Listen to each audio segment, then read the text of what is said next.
Au Congo, il existe un tribunal où les juges ne se contentent pas d'écouter les témoins. Ici, ils écoutent aussi les esprits. À Makelekele, Brazzaville, le tribunal coutumier de Tenrikyo tranche des affaires qu'aucun tribunal moderne n'oserait juger. Sorcellerie, malédiction, vol d'entités aquatiques. Bienvenue dans le cœur mystique de la justice congolaise. En République du Congo, la justice moderne cohabite avec une justice plus ancienne, la justice coutumière.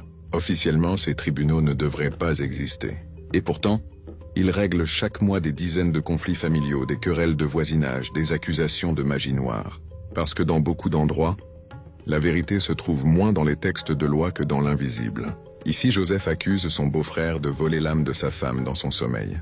La Merveilla poursuit sa voisine pour l'avoir traitée de sorcière, juste parce que son jardin pousse trop bien.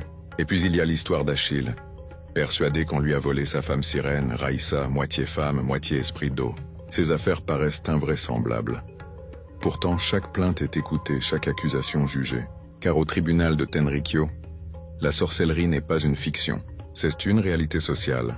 Ici, les juges ne portent pas de robe, mais des boubous. Et pour connaître la vérité, ils font appel aux voyants, aux devins, aux féticheurs. Le rituel le plus redouté, c'est le mortier sacré.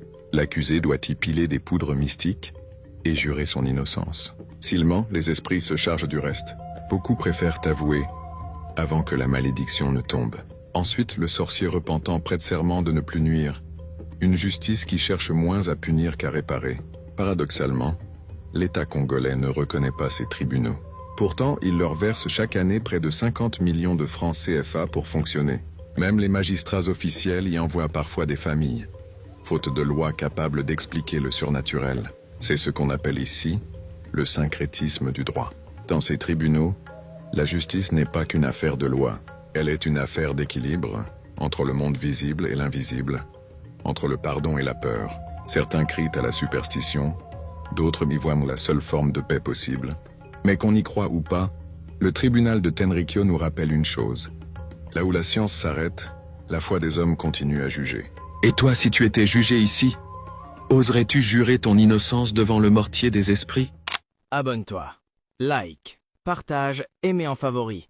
Ensemble, on continue notre voyage dans les mystères du Congo.